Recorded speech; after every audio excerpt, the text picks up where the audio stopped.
This is KGW News at Sunrise. Yeah, this morning on Sunrise, a standoff in Estacada resolved. And we can tell you that it was a neighbor. We hear from a neighbor who witnessed the whole ordeal. Plus, thousands of catalytic converters have been stolen from underneath cars all over the area this year. How one local police department is teaming up with a local car repair shop to make these car parts less appealing to thieves. Good morning. Thanks for joining us on this Sunday. Sorry, a little technical difficulty with my prompter running there. We are in a different situation, Chris and I, this morning. Yes, we are.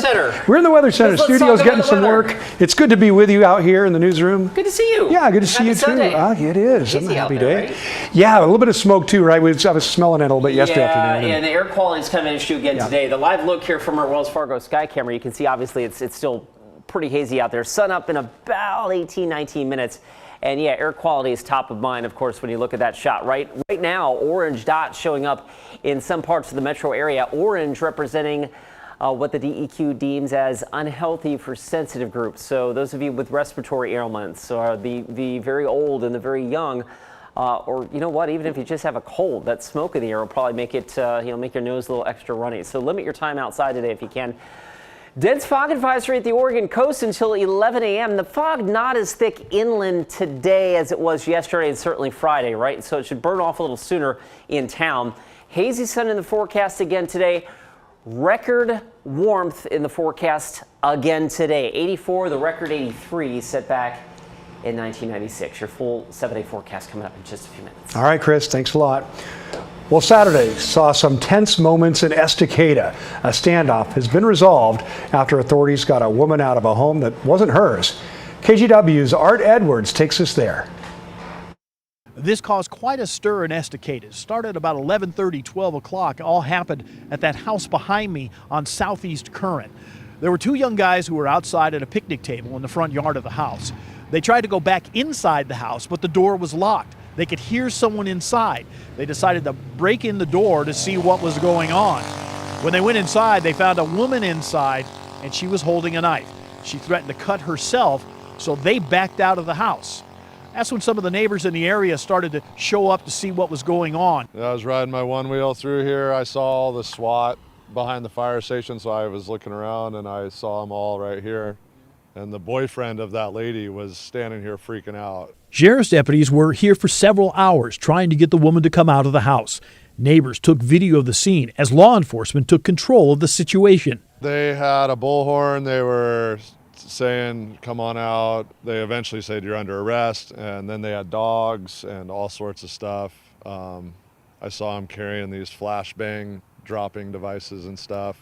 Finally, deputies made their move. All of a sudden, bang. We look over and I didn't see an explosion or anything. It was just a loud bang. Deputies brought the woman out of the house and took her away.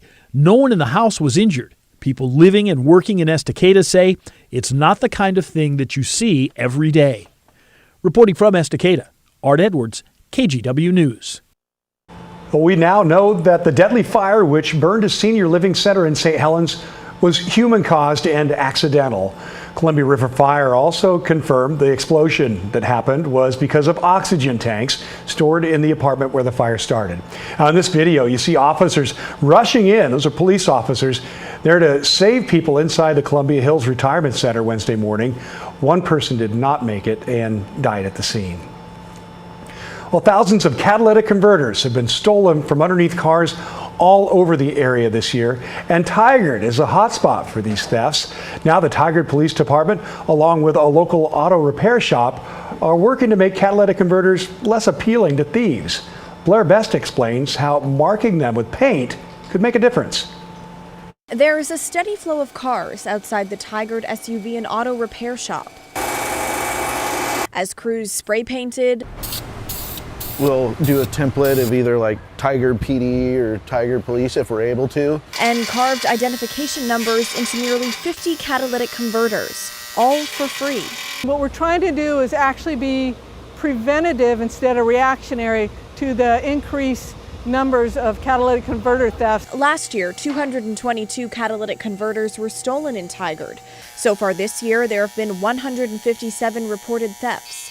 The hope is by marking the catalytic converters, police will be able to easily return the stolen ones when found. Well, over the last couple years in particular, we've seen the number grow, and it's just because of the precious metals that are inside of them that are so valuable. But it's not just Tigard. This is a problem in surrounding areas like Portland and Beaverton, with Portland Public Schools out thousands of dollars to repair 5 district trucks. The Portland Airport now ramping up security after numerous of these thefts there. And most recently, Beaverton police seizing 3,000 stolen catalytic converters after a year-long investigation. This despite a new Oregon law that went into effect in January aimed at preventing these types of crimes. The law ensures scrap metal businesses only buy catalytic converters from commercial sellers, not thieves. It's been about 7 months since that went into effect, and these thefts don't seem to be slowing down. It's so prevalent today. Patricia Graham came to Saturday's event, but like a few others, learned her car was already protected. I was extremely lucky about BMW has a plate underneath my car which protects it. Tigard police encourage people to take other preventative measures, like parking your car inside or moving it often if it sits in one place. I think this is an absolutely wonderful idea, and it helps the community tremendously. The reception has been phenomenal from the community. Their expression of appreciation has been felt today. Today's event filled up in 24 hours, so if you missed it, the Tigard Police Department plans to do more in the future. In Tigard, Blair Best, KGW News. Well, new numbers show Portland doesn't seem to have the kind of draw it once did. The stats show people flocking to the suburbs or out of state. Alma McCarty breaks down the data for us. When people leave Multnomah County for good, where do they go?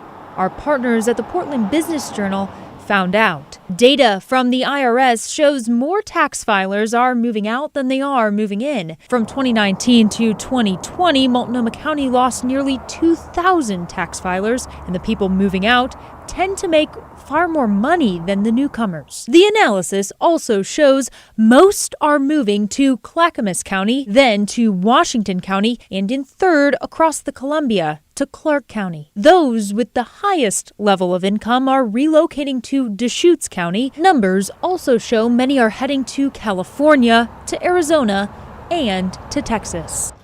That's not to say everyone is leaving. Everybody thinks, oh, it's better somewhere else. Well, you have to go there and find out for yourself. Paul Faber and Nicole Koffler are both Multnomah County residents. They plan on sticking around, but understand why people might choose to leave or go elsewhere. I'm not necessarily surprised. It's gotten really expensive to live here. And then, of course, all the car break-ins, the thefts, sure, people had it, you know. I think that things have obviously changed, and it's been a really significant impact in what we love about Oregon, or what we love more specifically about Portland. Within the last few years, we've seen a huge exodus out of Multnomah County, and even kind of an exodus out of the state. Katie Spurlock has been a realtor in the area for 20 years. Our numbers are still climbing, but at a much slower rate than we were experiencing certainly back in the early 2000s. She attributes this to a couple of things, from families reevaluating their priorities during the pandemic to high taxes, trash, and crime. God, I was so proud of Portland.